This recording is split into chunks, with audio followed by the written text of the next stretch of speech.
Como tercer punto, dentro del capítulo 1 tenemos el análisis de un diagrama de proceso de operaciones, DPO, o también conocido como un cursograma sinóptico del proceso.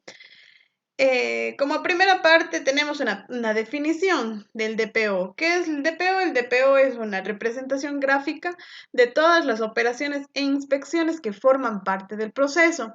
Estas operaciones e inspecciones se hacen en base a las materias primas. Un DPO va a permitir conocer el punto exacto en donde los materiales se integran al proceso. Un DPO consta de dos partes, tanto de operaciones como de inspecciones. ¿A qué hace referencia las operaciones? Las operaciones van a ser todas las actividades, ya sea de cambio o transformación física o química de las materias primas, y se va a representar por medio del símbolo de un círculo. Las inspecciones hacen referencia a las actividades mediante las cuales se va a permitir constatar o verificar, controlar el cumplimiento de una especificación de calidad o cantidad en un producto o en un proceso de toma de decisiones.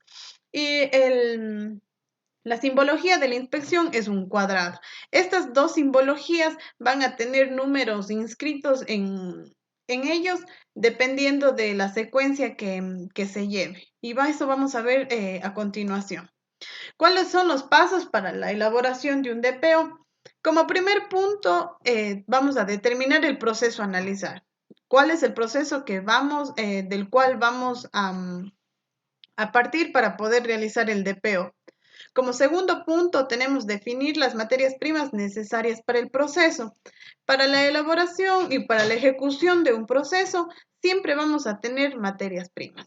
¿Cuáles son esas materias primas necesarias? Necesitamos conocer todas. Además de conocer estas materias primas, vamos a establecer si es que es necesario o no es necesario que éstas sufran un cambio o transformación. Vamos también en este punto a tener una materia prima básica que va a ser la primordial, que sin esta materia prima no se va a poder ejecutar el proceso. Esta materia prima, al momento de realizar la representación gráfica, va a ser colocada hacia la derecha. Desde la derecha se van a empezar a colocar las materias primas para posteriormente seguir con el flujograma. Vamos a ver en el punto número 4 de este capítulo, nos muestra un ejemplo práctico. Como tercer punto tenemos definir las operaciones e inspecciones que requieren cada materia prima. Como decíamos al principio, las materias primas para poderse ejecutar un proceso van a seguir un sinnúmero de operaciones e inspecciones para poder obtener un objetivo final, el objetivo final. Estas deben estar representadas por símbolos que se requieran, ya sea de operación o de inspección, además de estar escrita. Cada una de las simbologías que requiera la materia prima van a estar etiquetadas con el proceso que se va a realizar. Como cuarto punto tenemos realizar la conexión entre actividades mediante líneas. Todas las actividades se dirigen hacia la columna de la materia prima base.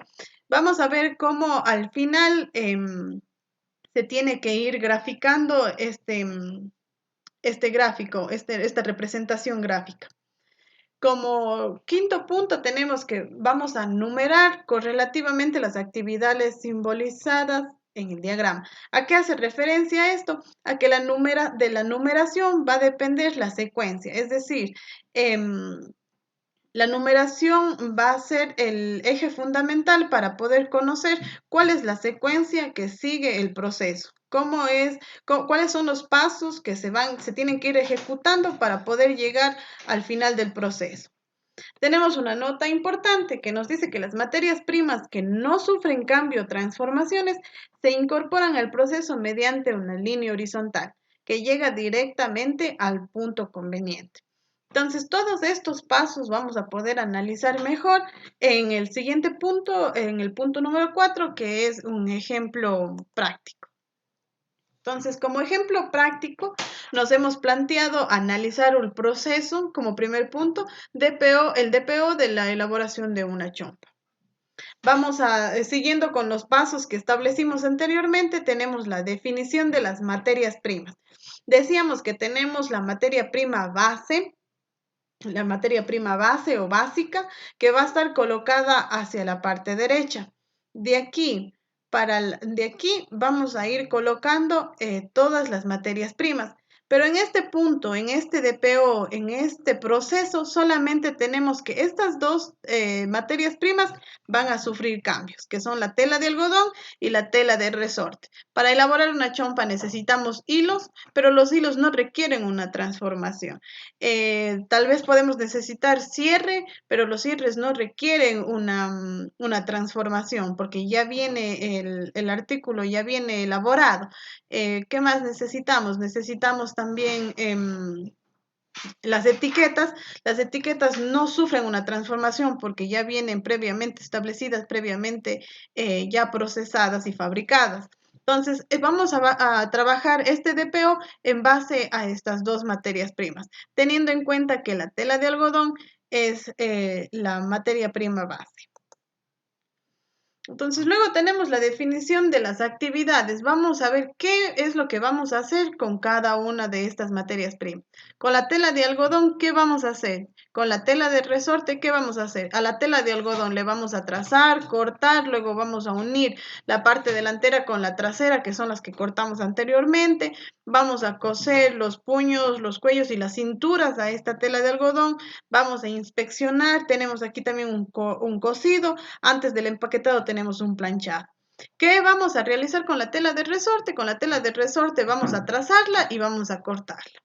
Pero en este punto, cuando recién definimos solamente las actividades, este cursograma no tiene no tiene una vía, no sabemos cuál es la secuencia, no sabemos hacia dónde están, dónde se van a unir, si tal vez hay materias primas que no sufren transformación, todavía es algo que no se conoce. Entonces, por eso tenemos el siguiente punto, que nos dice la conexión de las actividades. Como vimos en los pasos que establecimos, se van a unir mediante líneas, mediante flechas en este caso.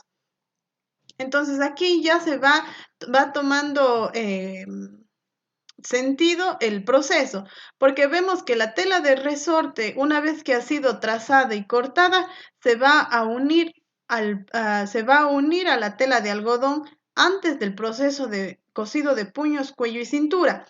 ¿Por qué? Porque establecemos que los puños, el cuello y la cintura son de la tela de resorte, entonces debe unirse a la tela de algodón para que pueda ser cosida.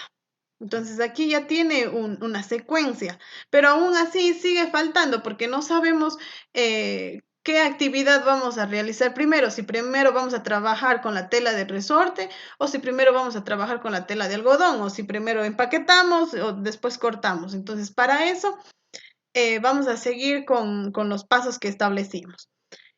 Luego tenemos la incorporación de la materia prima sin transformación. Como ya dijimos anteriormente, para elaborar para ejecutar este proceso, vamos a necesitar hilo, etiquetas y agua.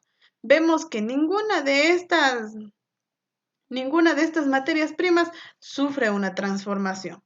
Por lo mismo, la nota que leíamos decía que podemos incorporarla directamente al punto en donde sea necesario.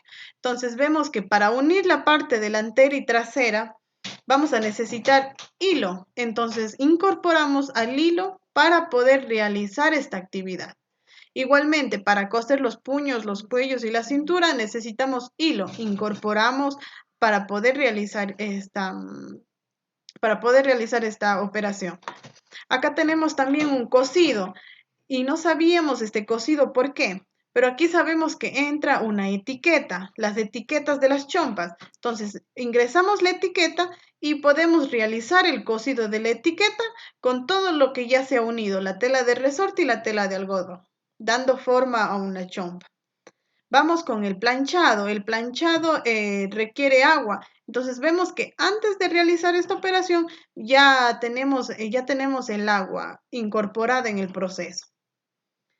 Y finalmente, para poder evaluar, decíamos al inicio que un DPO solamente consta de dos simbologías, de operación y de inspección.